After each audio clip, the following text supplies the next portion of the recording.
Whether you're going to be using the brush or the pencil or the shape tools or the paint bucket, you're going to want to be using color. So let's take a look at where you're going to find the color. The first thing that you need to do is come over to the views panels here and find where the color view is, and you'll find a bunch of sliders and a bunch of swatches, and that's where we're going to be able to make our choice.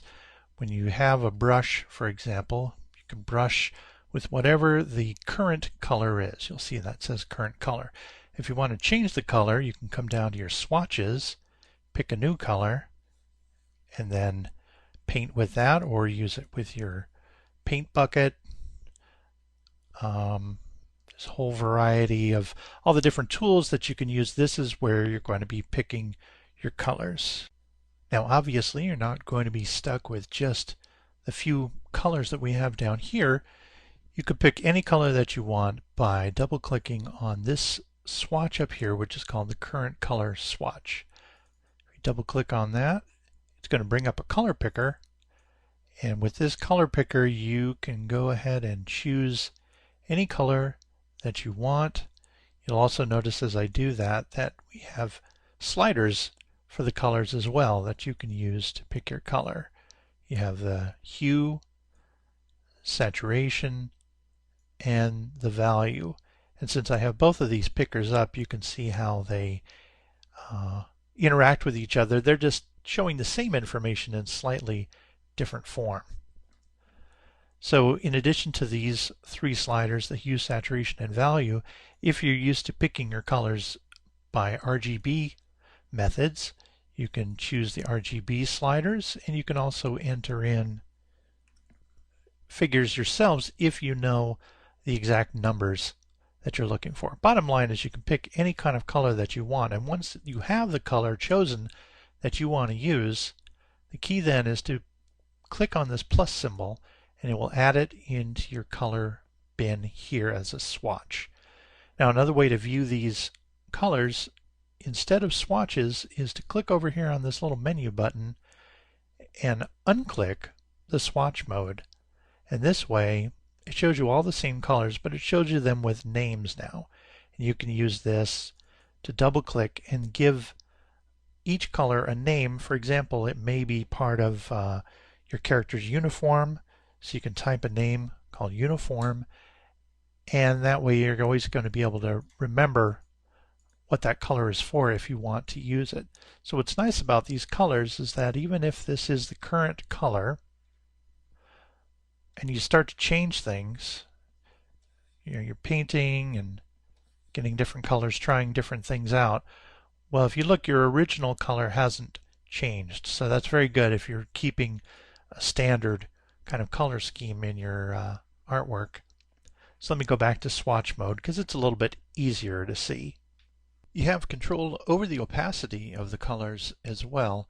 For example, if I click on this swatch of red, and I'm going to be using my brush tool to paint some red on there. If I want to make a see-through version of that red, I can come over here to opacity and lower it down a bit. And now you can see the effect of the opacity is that I can see through that red color, and I can change that opacity all the way from 100% all the way down to just a faint 1% or whatever I choose.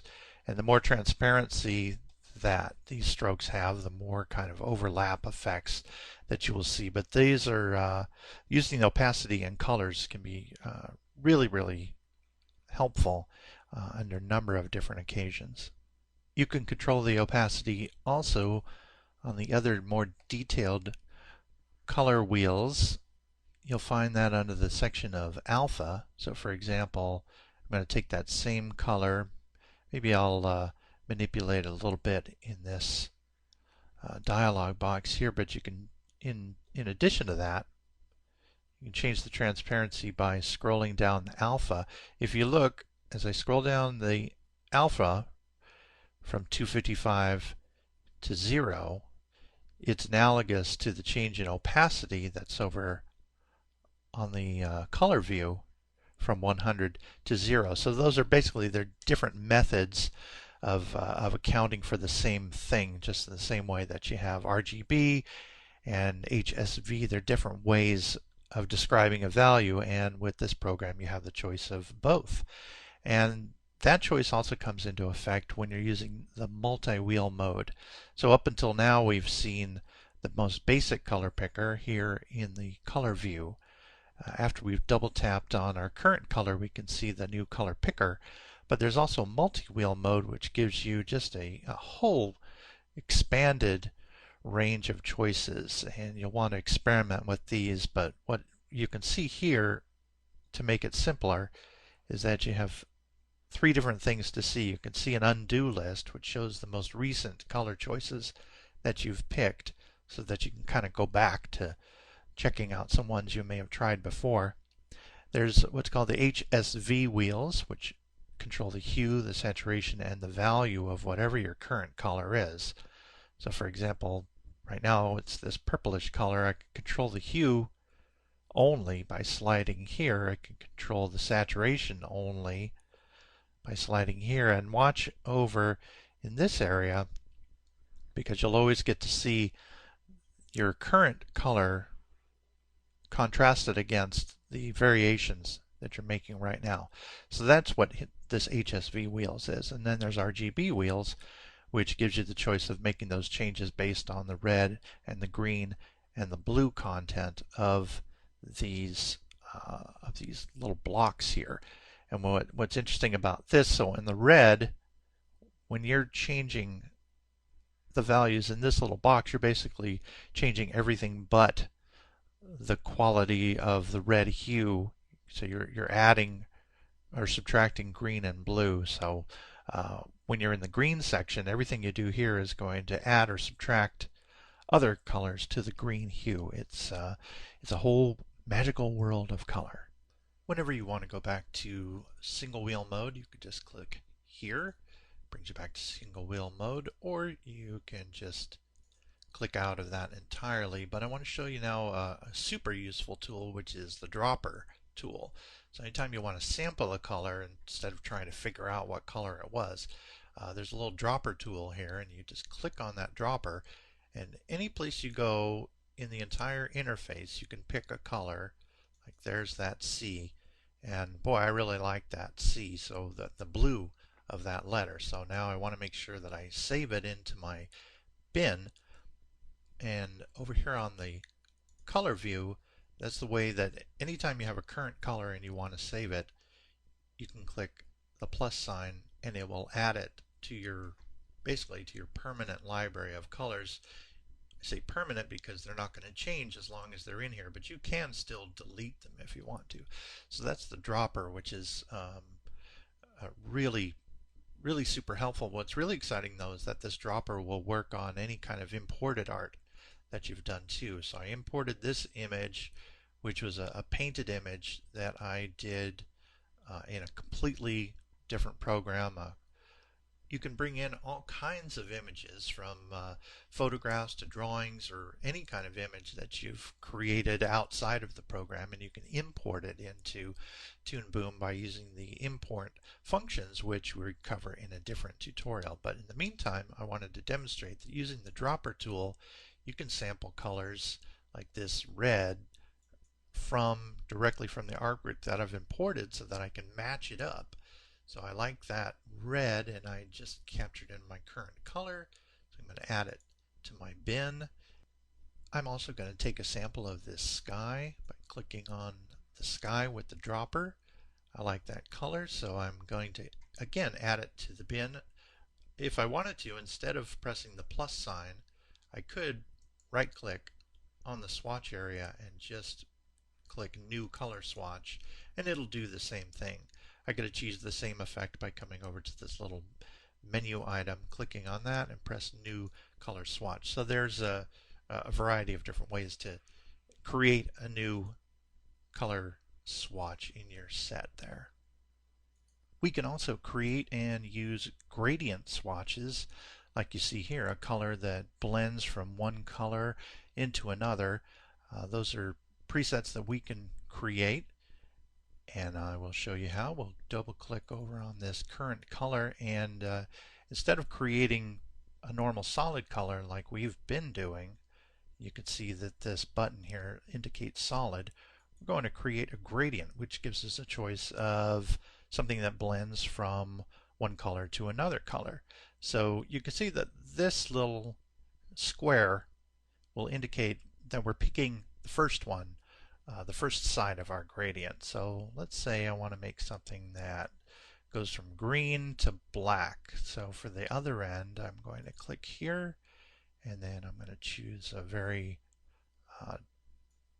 like a black color. So it'll be a dark green, a green fading to dark green. So that's a gradient. And there's two different ways a gradient can blend. Linear, which is like from side to side, or radial, from the center outward. So in the meantime, here's a linear gradient. I can add this gradient as it stands into my color bin by clicking the plus sign, and you'll see down here that I have a gradient that goes from side to side. Now I'm going to go back, double click this gradient, and if I want to make it radial, I will click on radial, and I can add that radial gradient to my bin as well by clicking the plus sign. So now that I have them both in my bin, I can show you what they look like when we use them. In this case, I'm going to use the paint tool to paint the inside of one of these circles that I've drawn here. So just by painting anywhere in the center of that, the gradient that I have selected fills that area.